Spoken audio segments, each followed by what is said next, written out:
It is the month of November in the year 1973. The city of Houston remains in a state of collective shock following one of the most horrifying crime sprees in American history. The recent capture and death of Dean Corll, also known as the Candy Man, along with the discovery of 27 teenage victims, had already cast a long and chilling shadow over the community. These were not ordinary killings. The victims were young boys who had been lured, subjected to unimaginable sexual torture, and then murdered. Corll's accomplices, 2 teenage boys, were also implicated, adding yet another disturbing layer to the already monstrous case. The horror of what they had done was still fresh in the public consciousness. Newspapers carried the details on their front pages. The television stations replayed images of grief-stricken families. And in schools, neighborhoods, and churches across the city, the question lingered: how could such evil go undetected for so long? Though the perpetrators were either dead or in custody, peace would prove fleeting for the people of Houston. The nightmare was far from over. The city was about to be haunted once again, this time by a series of killings that, while different in name and suspect, bore a cruel resemblance in both brutality and victim profile. On the 15th day of November, 1973, a local family was plunged into agony. Ronald Lynn Elliott, a 12-year-old boy, was reported missing by his parents. Ronald was one of 6 children. He and his younger brother Kenneth were both enrolled in special education classes at their elementary school. Described by neighbors as quiet and friendly, Ronald was often seen walking around the neighborhood collecting soft drink bottles, hoping to earn a few coins from recycling. It was an activity that had become part of his routine, something simple and innocent that tragically exposed him to danger. For 5 days, the family lived in agony. Flyers were posted. Volunteers joined in the search. But on the 20th of November, that sense of dread finally materialized into unbearable grief. Ronald's body was discovered in the woods, lying just half a mile from his home. He had been decomposing in the underbrush, the autumn air failing to conceal the stench of death. The details of his condition were beyond disturbing. Ronald had been nearly decapitated. His body showed signs of sexual mutilation. His stomach had been viciously slashed open. The boy was still wearing his brown pants and tennis shoes, but his shirt had been torn from his body and was later found about 60 feet from where he had been dumped. The medical examiner determined that the cause of death was a stab wound to the heart. He had likely died around 5 days before he was found. Police searched the area for clues, questioned neighbors, and examined the scene for any forensic evidence. But in the end, the trail went cold. No suspects. No answers, only grief. The loss shattered the Elliott family. Understandably, the parents tightened their grip on their remaining children, especially Kenneth, Ronald's younger brother. At just 11 years old, Kenneth had been devastated by his brother's death. From that day forward, his parents forbade him from going outside alone. The streets that once held the sounds of children playing now felt dangerous and unfamiliar. On Tuesday, May 7th, 1974, nearly 6 months after Ronald's death, Kenneth returned home from school. He had a craving for something small and familiar. He asked his older brother Walter, who was 17 at the time, if he could walk to the neighborhood grill for a snack. Walter, aware of their parents' strict orders, denied the request. But Kenneth, still young and perhaps not fully grasping the weight of danger, decided to sneak out. He made his way quietly to the grill. Martha Stewart, the owner of the neighborhood store, remembered him clearly. She sold him a soft drink and watched him leave. That was the last confirmed sighting of Kenneth Elliott. Hours passed. Kenneth did not return home. The family reported him missing that same day, and the police quickly sprang into action. Officers on horseback rode through fields and forests. Helicopters swept the woods from above, and neighbors volunteered to help. Everyone hoped they would find Kenneth safe. But on the following day, all hope was extinguished. While riding through the same patch of woods where Ronald had been found, a team of sheriff's deputies on horseback made a grim discovery. First, they found Kenneth's clothes. Then, not far away, they found his body. The scene was gruesome. Kenneth had been mutilated in a manner horrifyingly similar to his brother. His body had been castrated, disemboweled, and decapitated. Just as with Ronald, it seemed the killer had taken pleasure in desecration. About 50 feet from where his body was discovered, the deputies found his head. It had been propped up against a tree and covered with pine needles, almost as if placed deliberately for someone to find. The medical examiner later revealed a chilling detail. Kenneth had been stabbed twice in the heart, but he had still been alive during the process of decapitation. The second murder devastated the city. For the Elliott family, the grief was too heavy to bear. The pain of losing one child in such a horrific manner had barely begun to heal before the wound was ripped open again. When Kenneth's funeral was held, his parents were too broken to attend. The murders sent shockwaves through the community. Though Dean Corll and his accomplices were already behind bars, the echoes of their crimes seemed to live on. Authorities assured the public that these murders had no direct connection to Corll's killing spree. Nevertheless, the fear lingered. A haunting detail emerged during the investigation. Steve Elliott, the 18-year-old brother of Ronald and Kenneth, was once married to Deborah Cobble, the widow of Charles Cobble, one of Corll's confirmed victims. The interwoven tragedies added yet another layer of horror to an already unbearable story. Then, a break in the case came. On the same night that Kenneth's body was found, the police received a tip. A local teenage boy had been given a pocket knife with a 5-inch blade by a friend who asked him to hide it. The friend warned that the police might be visiting his home that night. When the boy saw a television news report about Kenneth's murder, he told his father about the knife. The father immediately contacted the authorities. That tip led police directly to their suspect. 15-year-old Lawrence Anthony Stremple Jr. was arrested that same evening. He lived close to the Elliott home and was one of the last individuals seen near Kenneth before he disappeared. The arrest shook the neighborhood. Few knew much about Lawrence, even though he attended the local high school. His principal described him as having average intelligence. Classmates said that people knew who he was, but few actually knew him. A peer who had known him since elementary school said that he was often the target of ridicule because of his appearance and size. At 5'3" and weighing only 100 pounds, Lawrence looked more like a child than a teenager. His father enforced strict grooming rules, insisting that Lawrence keep his hair trimmed no longer than a 1/4 inch across his entire head. Lawrence lived with his father after his parents divorced in May of 1972.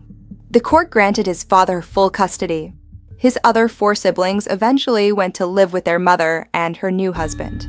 Lawrence remained with his father, a construction worker known around the neighborhood for driving a truck that was covered in bumper stickers supporting conservative causes.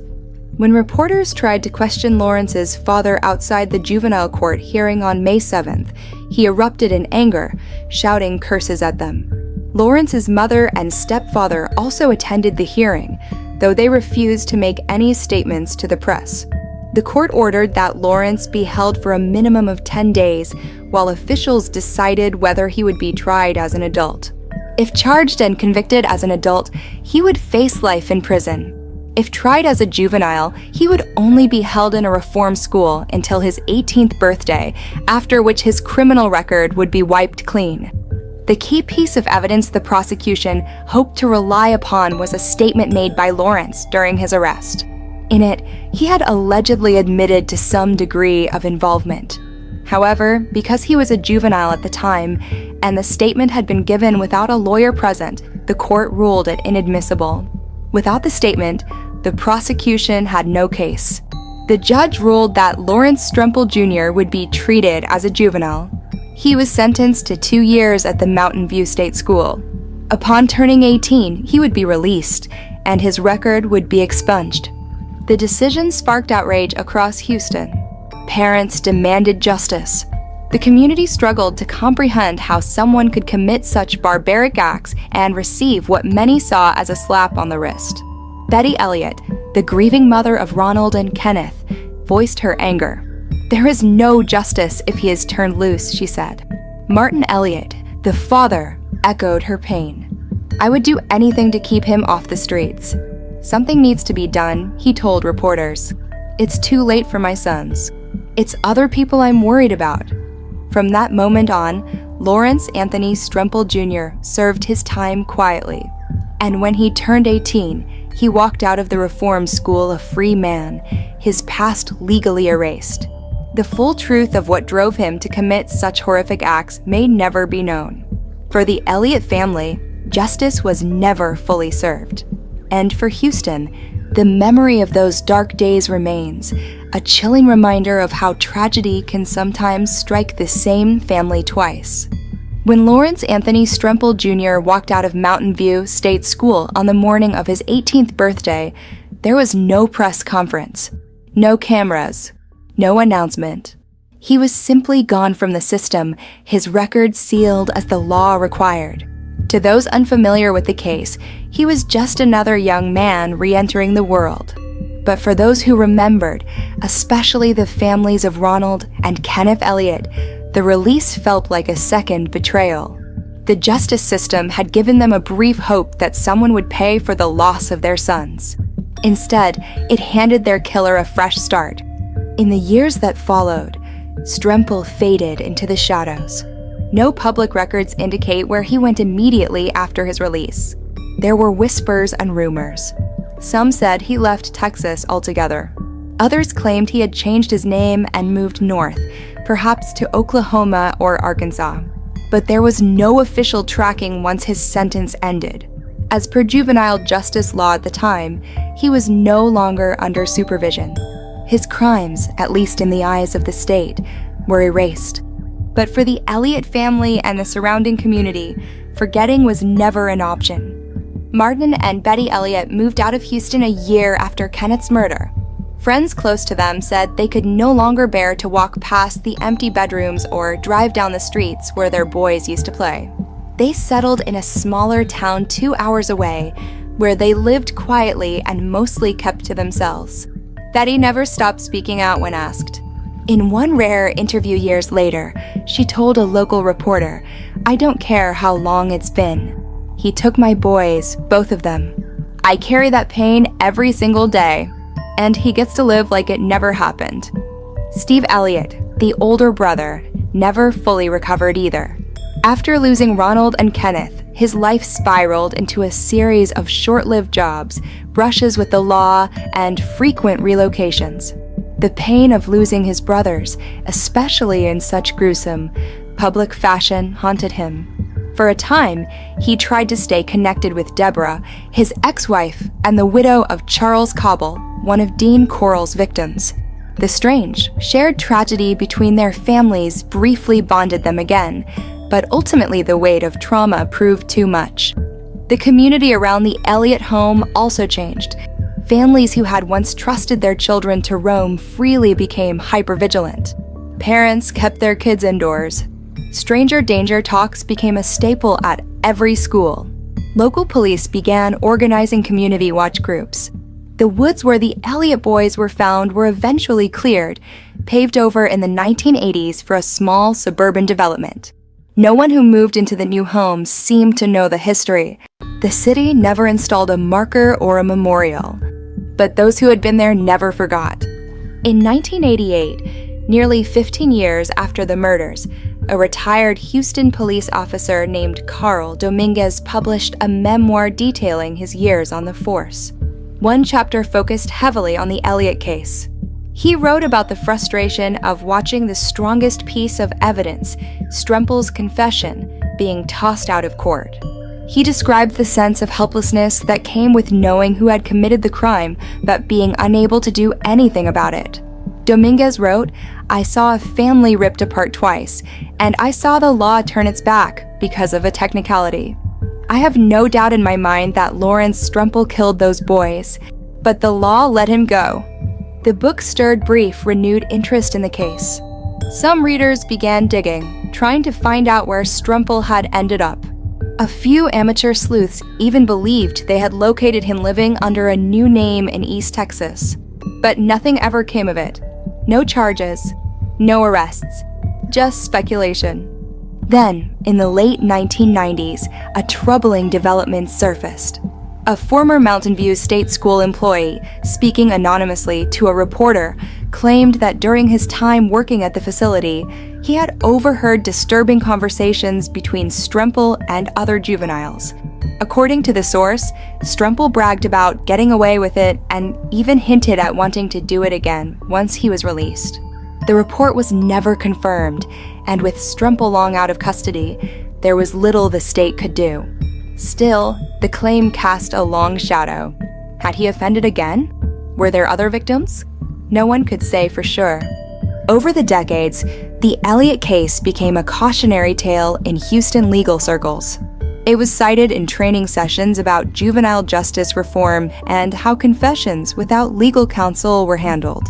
Some lawmakers used the case as an example of why certain violent crimes should never fall under the protections of juvenile law. Others warned against allowing emotional cases to influence policy. As the years turned into decades, most of the Elliott family passed away. Betty died in 2009, Martin in 2011. Steve vanished from public records sometime after 2002. Some believe he died young. Others think he simply changed his name and started over, trying to leave behind a past soaked in grief. And as for Lawrence Anthony Strempel Jr., the boy who took 2 lives, served his sentence, and walked away, his whereabouts remain unknown. No criminal record, no public presence, just silence. Some say that in a just world, he would have faced the full weight of the law.